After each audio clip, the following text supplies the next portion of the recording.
Oi, gente, eu me chamo Amanda e eu tô aqui para dar início a uma série de vídeos curtos sobre a modernidade e o horror, tentando explicar brevemente o que é a modernidade, o que é o horror, sobretudo no cinema, e como essas duas coisas se ligam, como que o cinema foi mudando ao longo desse período que chamamos modernidade, e enfim. Quero ressaltar antes de começar que esse é um trabalho feito em grupo, por nós, estudantes de letras, e feito no âmbito da divulgação científica. Então, vocês podem ver todas as referências usadas no trabalho aqui na descrição do vídeo. Bom, há várias maneiras de indicar a temporalidade da modernidade e não existe um consenso exato sobre isso.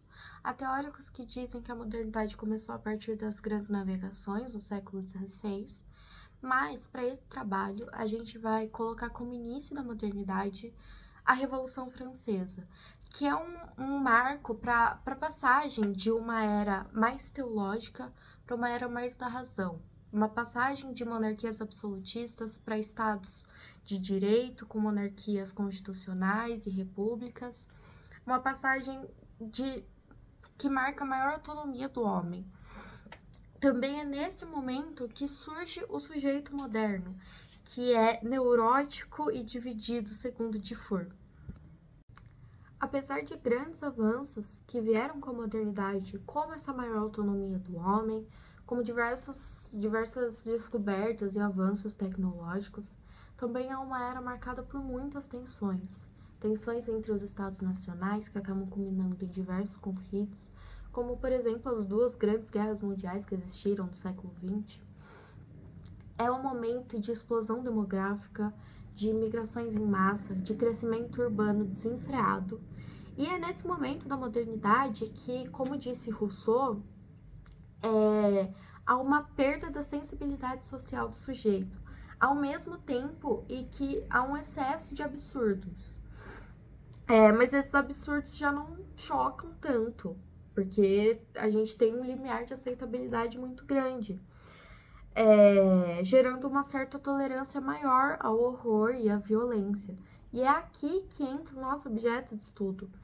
Como que o horror, a partir do cinema, se configura em um contexto de insensibilidades e de excessos? O horror é aquilo que gera de forma ambígua uma repulsa e o fascínio ao mesmo tempo. Gera uma curiosidade mórbida na gente. E mais do que uma abordagem psicologista do horror, sobre medos particulares, aqui a gente vai tentar entender o horror no social. Afinal, a gente vive em uma sociedade verdadeiramente assustadora.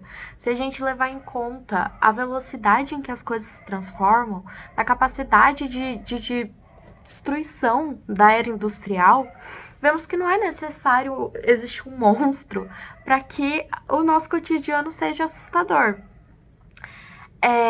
A própria dinâmica capitalista que transforma tudo em mercadoria, como comida e moradia, a iminência de perder os empregos, os nossos empregos para máquinas, também contribui para esse medo no sujeito moderno. O cinema surge no final do século XIX, mas ele vai se popularizar durante o século XX. E essa mídia, essa forma artística, tem algumas particularidades em relação a outras. Como disse, por exemplo, Walter Benjamin no seu ensaio chamado A Obra de Arte na Era de Sua Reprodutibilidade Técnica, o cinema, diferente da literatura, por exemplo, é feito para alcançar grandes públicos e para ser repetido várias vezes, até porque é muito caro para ser produzido, então tem que ter essa expectativa de público.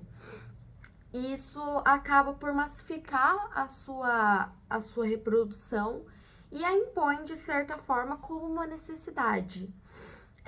O horror cinematográfico surge mais ou menos junto com o surgimento do cinema, em 1896, com um filme chamado A Mansão do Diabo, mas a consolidação do gênero, de fato, se dá mais ou menos em 1931, com a produção e a popularidade dos filmes Frankenstein e Drácula, ambos nos Estados Unidos. Esse ciclo de filmes produzidos na década de 30 foi em parte inspirado pelo impacto mundial que teve o expressionismo alemão, que com alguma frequência abordava temas horrorizantes, histórias aterrorizantes em suas obras de fama internacional.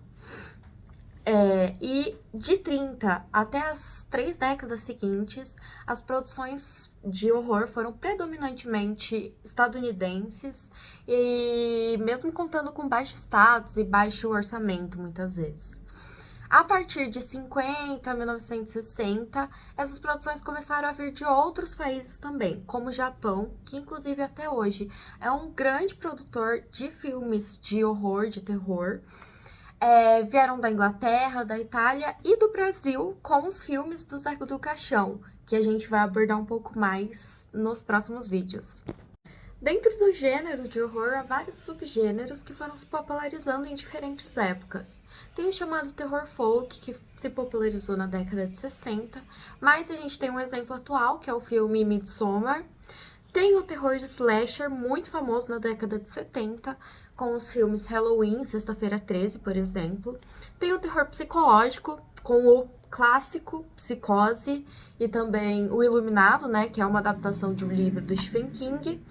E tem o terror sobrenatural, que acho que o maior exemplo é O Exorcista. O excesso marcado nos filmes na contemporaneidade é uma estratégia para mobilizar as reações sentimentais e sensoriais dos espectadores, e esses excessos se dão por meio de imagens repetitivas e saturantes. E assim, o cinema de horror passou de um estado de contemplação, que tem em outras artes, para o estado de choque. O que dá para fazer um rápido link com a arte dadaísta, que também tinha esse caráter de choque e de quase agressão ao espectador.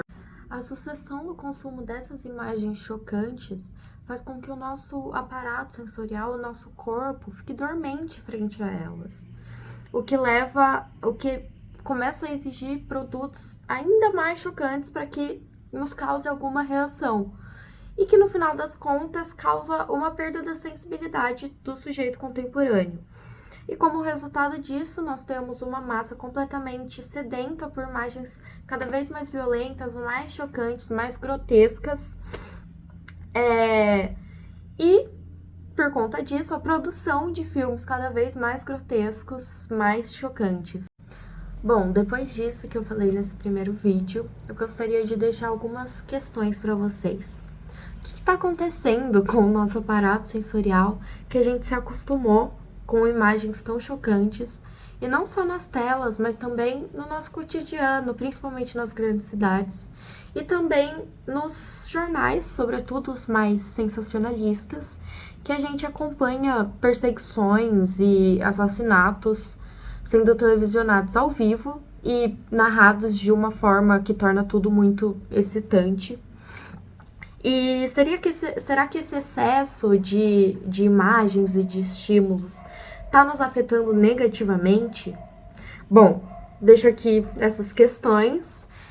Esse foi o nosso primeiro vídeo, espero que vocês tenham gostado e até o próximo!